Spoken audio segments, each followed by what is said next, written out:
vai conversar com pessoas de peso. Exato. E, assim, Inspiradoras. é um assunto que, eu vou te falar, já dando alguns spoilers, que eu chorei quando eu descobri desse Idem. assunto. E é difícil não se emocionar. As pessoas têm que ser de pedra. Tem que ser de pedra. A gente vai conversar aqui, estamos aqui com o Antônio, que é fundador da comunidade católica Jesus Menino. Amém. E pai de 46 filhos. Impressionante. Certo? Muito boa noite, Antônio. Boa noite, Arthur. Boa noite, Lara. Boa noite. É uma alegria muito grande estarmos aqui com vocês aqui para partilhar já nesse clima de Natal. Então é uma alegria muito grande. Partilhar a nossa vida, conviver com vocês aqui e defender a vida. Muito bom mesmo. Um prazer é todo nosso. E estamos obrigado. também aqui com Sulamita. Sulamita, que é prima do Antônio, né? E auxilia ele nessa parte externa ali, né? Trabalhando junto com ele dentro da comunidade. Muito boa noite, Sulamita. Boa noite a todos que estão acompanhando. É uma alegria, né, para nós estarmos aqui, podendo, né, falar um pouco sobre a comunidade Jesus Menino, né? E como todo mundo disse, né, nesse clima natalino, que o Jesus Menino, né, possa nascer nos nossos corações nesse ano e possa habitar sempre. Com certeza. Eu queria já começar, né? Para quem caiu de paraquedas aqui, está nos assistindo e não sabe do que se trata a comunidade Jesus Menino. Antônio, por favor, Sim. como surgiu a comunidade Jesus Menino? Então, Arthur, a comunidade, nós podemos dizer que hoje ela é na sociedade, na igreja, o diferencial para ajudar no trabalho da família, da vida, da ciência, da igreja, da fé. Então, ela entra, porque eu acho que nós começamos a responder aos anseios desse atual momento da sociedade. Porque nós defendemos a vida, vivemos em família e praticamos a fé. Como leigos e leigas, homens e mulheres, casados e solteiros, a defender a vida, adotando crianças com deficiência proveniente de diversos tipos de aborto. Então, isso, quando você joga isso na sociedade, na igreja, quando você viaja pelo mundo, o mundo recebe isso como uma boa nova. Não é uma bomba, mas é aquilo que desce no coração do céu para dizer ao mundo: o amor está presente. Nós temos 33 anos de fundação. Iniciou comigo há 35 anos atrás, quando eu sou professor e fui trabalhar numa casa de meninos com deficiência. Eram meninos e meninas. Eu fui apenas fazer uma festa, porque eu coordenava a juventude da diocese e me levaram lá porque disseram: se o Tônio for, muitos jovens vão querer entrar lá. Porque esse lugar, podemos dizer que era um pequeno holocausto da cidade. Onde por fora um bonito jardim e lá dentro se escondia muitas dores e muita dificuldade de entender quem vivia ali dentro. Você tinha quantos anos na época? Eu tinha 24 anos quando eu fui. Era uma clínica, né? Era uma clínica.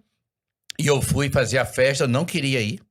Eu falei que eu não queria porque eu não me Obrigado. Eu não me sentia capaz de lidar com eles assim. Como lidar com quem é cego? Como fazer sinais com quem não fala? O diferente mexe com a gente. Mexe. O diferente Tira a te gente do incomoda, conforto, né? tira você da tua estabilidade. Mas eu fui. E quando eu cheguei na clínica, um menino me procurou, o Alexandre, que hoje está com 51 anos.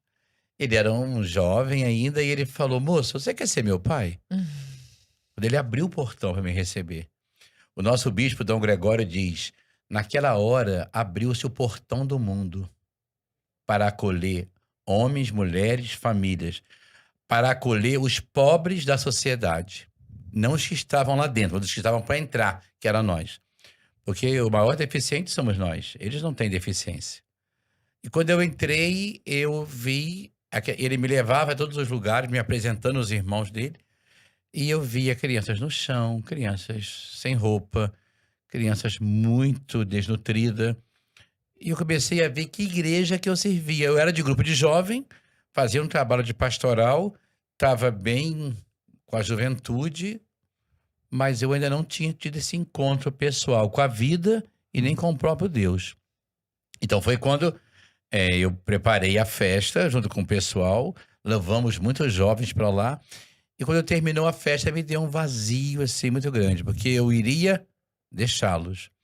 Por isso que eu escrevi Quando o Coração se Torna Útero, Deixa porque eu pegar aqui pra mostrar. Pra nós câmera. não temos útero, nós homens. Uhum. Mas Bom, naquela hora, o meu coração fez uma gestação de todos eles. E eu pedi, então, aos donos da instituição se eu poderia entrar para trabalhar com eles como voluntário. Ela disse, não, mas você é professor, você pode dar aula para eles também. Isso dava aula de quê lá? Eu dava aula de ensino religioso para eles, de todos, uma matéria bem grande, e comecei a dar a eles os sacramentos.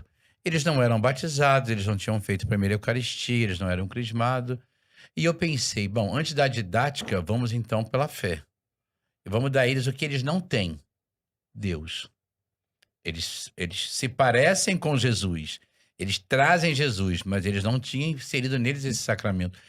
E foi muito bonito porque eu comecei esse trabalho com eles segunda, quarta e sexta, depois segunda, terça, quarta, quinta e sexta, e depois eu não me via mais. Eu deixei tudo que eu estava fazendo já pronto para ingressar na faculdade de medicina, e eu queria também, eu pensava em me casar, ter muitos filhos, já num namoro bastante sério, tudo aquilo ali foi ficando para trás. Vamos falar sobre isso, inclusive. É. Também. Tudo aquilo ali foi ficando, foi deixando. Não era mais importante aquilo ali para mim. Importante era dar a eles o que eles mais precisavam de um pai. Mas eu ainda não me identificava como pai deles, ainda não. Uhum. Somente como amigo. E foi numa noite muito triste lá que eu quis dormir lá, para ver como é que era dormir. E eu sempre falo que quem nunca viu o inferno de perto, eu cheguei na porta, não entrei. Eu fui na porta. Porque. Lá onde? Só para o pessoal de casa Sim, entender. Eles ficavam. numa instituição. Sim. Uma clínica. É, uma né? clínica. Eles eram conveniados por uma organização que mantinha eles ali. E ficava lá em Petrópolis também. Petrópolis, Tá. Petrópolis. E os donos da instituição recebiam Hum. para poder mantê-los ali. Uhum. Só que a sociedade não sabia que aquelas crianças viviam ali. Ou passava e via alguns no muro. Uma das coisas que eu fiz mais, Arthur, foi cortar as árvores para que eles pudessem olhar lá, A a rua. rua. Hum. Para dizer, eu faço parte de tudo isso aqui. E depois levá-los à igreja, levá-los à praça, levar para tomar um sorvete, Uhum. levar na minha casa, para meus pais conhecer, levar no teatro, Inseri-los no mundo, né? que eles não Isso conheciam. tudo esse você mundo. com 20 e poucos anos ali. Eu fiz isso, depois, claro, muitos jovens foram se aproximando, queriam também participar. E, bom, o lindo de tudo isso foi um Natal que eu levei eles da minha casa. Tony, você nos ama mesmo? Você é nosso pai mesmo? Sou. Então nos leva para poder passar o Natal com você? Aí eu levei uns 18 na minha casa. Caramba. Eu levei de ônibus. Peguei o ônibus com alguns Uma que não andavam. excursão. E levei eles. E quando eu cheguei na minha casa com eles, o meu pai disse: mas eles não são bem-vindos. Nosso Natal é em família. Quem são essas pessoas?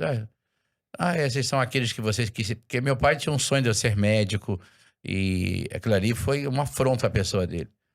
Então ele falou pra mim: olha, você leva eles aonde você quiser. Quando você tiver a sua casa. Aí você leva eles onde você quiser. Agora, na minha casa eu não quero eles. Nós vamos sair, vamos almoçar fora, a nossa família, e você fica com eles aí.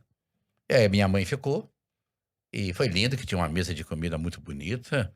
E eles ficaram na minha casa aquela tarde e quiseram deitar no meu quarto, e deitar na cama da minha mãe, e deitar no tapete. Porque eles nunca tinham tido família. Uhum. Eles entraram numa casa, eles viviam numa instituição, quarto, pavilhão, campo, aquela coisa. Agora, eles viram uma casa. E então nasceu. Então, esse desejo da Jesus Menino nasceu assim. Mas não nasceu ali. Passando um ano mais ou menos, quando eu dormi lá, Uhum. eu vi o sofrimento deles à noite. E aí foi um deixar Deus. Eu falei, agora eu não quero mais. Como que foi essa noite, Antônio? Porque ela foi tão marcante nessa decisão, Foi. né? Porque à noite, Lara, eu fui levar eles para dormir, e a enfermeira que estava sem receber há muito tempo, ela disse: solta eles aí que agora é por minha conta. E eles estavam assim, e eles usavam um sapato, ela mandou retirar, tira o tênis, tira, vai passando. Não vai colocar pijama neles? Não, vai dormir com a roupa assim mesmo. Eram camas de alvenaria e fazia muito frio. Era julho. Petrópolis já é uma cidade fria. E eu falei assim, mas não teria como eu... Não, deixa que eu vou colocar o cobertor neles. Você pode ir embora. Então você pode ir embora. E eu Você vi que tomou responsabilidade pra si ali. e tinha uma água que caía dentro do pavilhão. Devia vir uns 70 ali dentro.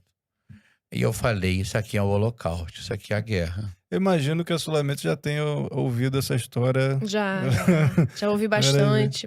Tem muita história, né? A comunidade Jesus Menino. Dor que... Aqui tem 2 livros da comunidade, né? Deixa eu mostrar Mas, esse outro aqui, assim, ó. é Esse muito conta- mais do que isso, Esse sabe? conta, A Arthur, realidade. a história da fundação da comunidade, Ó, né? pessoal. Então, eu falei pra Deus, então eu não vou ficar com o senhor, sabe por quê? Porque o senhor não é Deus. Porque para deixar esses meninos morrerem nessa condição, porque quando a gente vê a dor, a gente se questiona a nossa fé e questiona o Deus que você serve. E é o que eu fiz aquilo. Tô tantos anos fazendo o que eu tô fazendo e o senhor não vê essa situação. E eu quis ficar no frio com eles, na chuva, para poder sentir o que eles estavam E sentindo. ninguém deu cobertor, coisa nenhuma. Não deram Era nada. história pra boi dormir. E aí foi que eu fiz Eu ouvi de Deus isso.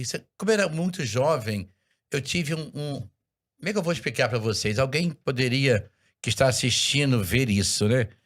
Ouvir aquilo, dar tua vida para eles. Fica aqui com eles. Ao mesmo tempo que eu sentia essa voz interior no meu coração muito forte, vinda do céu, eu sentia uma alegria. Então, se eu morrer para aquilo que eu quero, eles serão felizes. Então, eu morro. Então eu darei minha vida. Então vocês vão ter o pai que vocês precisam. Só que quando eu comentei com o nosso bispo, o bispo ficou muito feliz com a história, ficou muito contente e disse, isso vem do céu, mas eu quero 2 anos para que você reze, para você não se entusiasmar que você não vai salvá-los. Pobres sempre tereis. É a palavra do céu que veio para o bispo. Eu falei, senhor bispo, mas eles estão morrendo. Ele falou, mas você não vai resolver a situação dos especiais no mundo. Pobre vai aparecer sempre na sua vida. Deus te espera em Nazaré. Aí eu falei, não, Deus me quer lá dentro. Ele falou, não, Deus te espera em Nazaré. Não é isso. Pode ser que a vida vai mudar, mas isso vem do céu. Durante 2 anos eu fui rezando e aí nasceu a Jesus Menino, porque nasceu no meu coração um desejo. Tanta gente me seguindo, tantos jovens. Aí eu aluguei uma casa depois de 2 anos, uma casa muito pequenininha, consegui imóveis de doação. Isso é loucura, tá? Não tem como entender, porque isso aí é... E levei 3 para viver comigo. 3 deles foram viver comigo. E eu falei, agora vocês vão ter o pai que vocês nunca tiveram. Nós vamos viver junto, nós vamos morrer junto, nós vamos passar fome juntos, se for preciso. Mas vocês vão ter o meu coração para sempre. E hoje já são 46, né? Hoje 46 e 33 anos já. Nossa. E um detalhe, hein, Lara, é que quando ele fala filhos, é porque ele registrou. Ah, Sim, sim. São todos registrados, São né? registrados, sim, São todos no meu realmente nome. registrados, é. O bonito é até entender isso, né? Na sociedade, porque nós já visitamos 28 países no mundo, a convite de 28 países. Já tive na ONU, já tive em alguns congressos da Argentina, Uruguai, Paraguai. Vamos falar né? dessas experiências. E inclusive. tudo isso, quando você abre isso, o pessoal fala assim, mas como? Como você consegue isso? E como você consegue defender isso? Como vocês conseguem viver essa realidade hoje no Brasil? Uhum. Não é que você vai para a Europa, algumas pessoas têm algumas críticas grandes ao Brasil. Sempre quando você está aberto, eu nunca vou só em local que é igreja. Mas eu vou ao lançamento do filme, Uhum. do Human Life. A gente foi a vários lugares dos Estados Unidos lançar e você tem sempre alguém que tenta até mesmo te tirar do teu centro. Por que vocês fazem isso? Porque ainda mais no mundo de hoje, tudo tem um interesse muito grande, né? Mas estar com eles é um presente. Então, esses 33 anos hoje já passou que eu nem percebo. Inclusive, pessoal, o Antônio mencionou o Human Life, que é um documentário, né, Arthur, presente na nossa plataforma, na BP Select, nossa plataforma de streaming, produzido pelo Guto Brignoli, que esteve aqui conosco. Já trouxemos aqui a conversa. Mesmo documentário, para falar né? do Foi documentário. inclusive onde eu conheci eles, assim. Eu tenho que confessar que quando eu tava assistindo, né? Aham. Eu assisti um dia antes pra fazer a gravação, né? E eu parei justamente no momento do Jesus Menino. Eu pausei o vídeo, assim, eu comecei a chorar. Não tô brincando, assim, eu comecei a chorar e me senti muito pequeno ali, de tipo, Uhum. cara, olha isso, assim, a gente fala tanto da nossa vida, assim, olha o que Olha o seu Antônio tá fazendo, Quem entrega a sabe? vida pro outro, né? Sabe? É incrível. E, incrível. pessoal, você que ainda não entendeu, assim, explica, dá um panorama geral, né, do que estamos conversando aqui, Lara, por favor, porque eu acho que a gente precisa. Né? Retomado, o que a gente tá falando? Da Comunidade Jesus Menino, cuja fundação foi feita pelo Antônio e que hoje é auxiliado pela Sulamita. Comunidade Jesus Menino que fica em Petrópolis e que trabalha hoje com 46 pessoas que são literalmente filhas Filhos e filhas. e filhos do Antônio. Antônio. E são cuidados por eles, porque são pessoas que precisam de cuidados especiais. Vamos conhecer um, inclusive, Vamos conhecer um hoje, inclusive. Então fique Que aqui veio conosco. Para que você possa falar com ele, falar com o Alex. Daqui a pouco vai estar aqui conosco. E a Sulamita?